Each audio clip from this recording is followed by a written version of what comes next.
नमस्कार दोस्तों। महादेव की कृपा से सुनिए आस्था, रहस्य और प्रेरणा से भरी मेरी एक और अनसुनी कथा। ये कथा है शिमला की सबसे ऊंची पहाड़ी पर बसे जाखू हनुमान मंदिर की। एक ऐसी जगह जहां आज भी लाखों लोग केवल दर्शन करने नहीं बल्कि अपने भीतर खोए हुए विश्वास को खोजने आते हैं। 2 हफ्ते पहले मैं शिमला गया था। पहाड़ों से मेरा हमेशा से एक अलग लगाव रहा है, लेकिन उस यात्रा में एक ऐसी जगह थी जिसने मेरे मन पर गहरी छाप छोड़ दी। वो जगह थी जाखू हनुमान मंदिर। सुबह का समय था। शिमला की वादियां हल्के कोहरे से ढकी हुई थीं।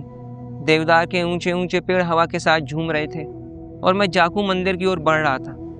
रास्ते में हर कोई एक ही बात कह रहा था, सावधान रहना, यहाँ बंदर बहुत शरारती हैं। मैं मुस्कुरा दिया, लेकिन जैसे जैसे ऊपर चढ़ता गया मेरे मन में एक अजीब सी शांति उतरने लगी।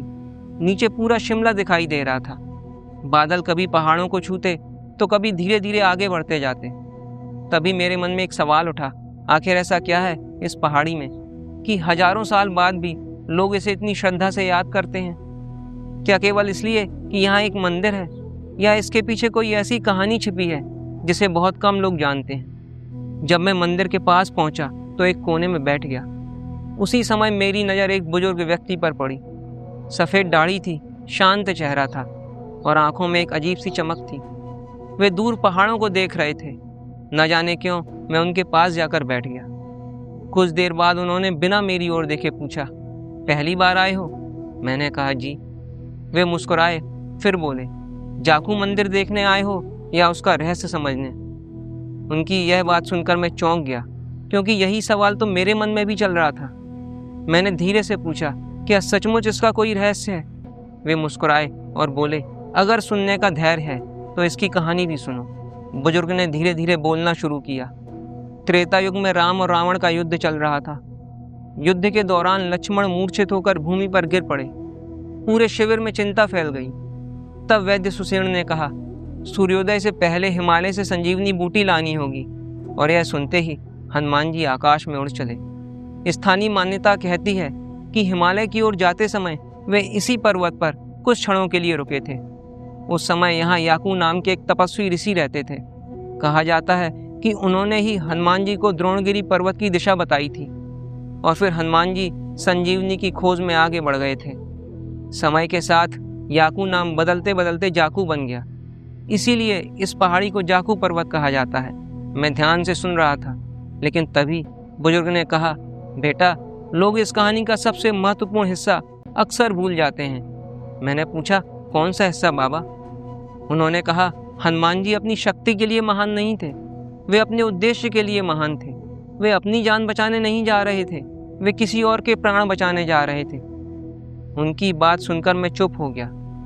वास्तव में आज दुनिया में हर कोई अपने लिए भाग रहा है, लेकिन हनुमान जी किसी और के लिए दौड़ रहे थे।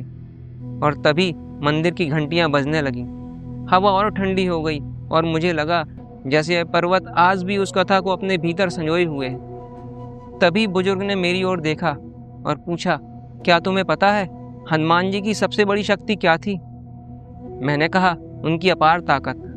वे मुस्कुराए और बोले, नहीं, उनकी सबसे बड़ी शक्ति उनका अटूट विश्वास था। मैं ध्यान से उनकी बातें सुन रहा था। उन्होंने कहा, रामायण में एक समय ऐसा भी आया था जब हनुमान जी अपनी शक्ति भूल गए थे। उन्हें याद ही नहीं था वे क्या कर सकते हैं। फिर जामवंत ने उन्हें उनकी शक्ति का स्मरण कराया और उसी क्षण सब बदल गया। कुछ पल के लिए मैं बिल्कुल शांत हो गया, क्योंकि मुझे लगा यह बात केवल हनुमान जी की नहीं है, यह हम सब की कहानी है। हम में से कितने लोग अपनी शक्ति भूल चुके हैं, कितने लोग डर के कारण अपने सपनों को छोड़ देते हैं और कितने लोग असफलता के कारण स्वयं पर विश्वास खो देते हैं। शायद हम सबको अपने जीवन में किसी न किसी जामवंत की आवश्यकता होती है जो हमें हमारी शक्ति याद दिला सके। दर्शन करने के बाद मैं कुछ देर मंदिर परिसर में बैठा रहा। मेरे सामने एक विशाल हनुमान प्रतिमा खड़ी थी। बादल उसके चारों ओर घूम रहे थे और मेरे मन में एक अजीब सी शांति थी। जब मैं वापस लौटने लगा तो सोचा कि उस बुजुर्ग से विदा लेकर जाऊं, लेकिन जब मैं उसी स्थान पर पहुंचा तो वहां कोई नहीं था। मैंने आसपास देखा, कई लोगों से पूछा, लेकिन किसी ने उन्हें नहीं देखा था। कुछ क्षणों के लिए मैं स्तब्ध रह गया। क्या वे सचमुच वहां थे या यह केवल एक संयोग था? आज भी मुझे इसका उत्तर नहीं मिला। लेकिन एक बात मैं निश्चित रूप से जानता हूँ, उस दिन मैं जाखू मंदिर से केवल दर्शन करके नहीं लौटा था। मैं अपने साथ एक नया विश्वास लेकर लौटा था कि जीवन की सबसे बड़ी संजीवनी किसी पर्वत पर नहीं मिलती, वह हमारे भीतर होती। और जब हम अपने साहस, अपने विश्वास और अपने ईश्वर को याद कर लेते हैं तो वही संजीवनी हमें फिर से खड़ा कर देती है। शायद यही जाखू पर्वत का सबसे बड़ा रहस्य है। दोस्तों, अगर आपको कथा पसंद आई हो तो कमेंट में जय बजरंगबली जरूर लिखिए और बताइए, क्या आपने कभी ऐसी किसी जगह का अनुभव किया है जहां जाकर आपके मन को अद्भुत शांति मिली हो? वीडियो पसंद आया हो तो लाइक करिए, मेरे चैनल कथा व और एक कहानी को सब्सक्राइब करिए, वीडियो को अपने मित्रों के साथ शेयर जरूर करिए।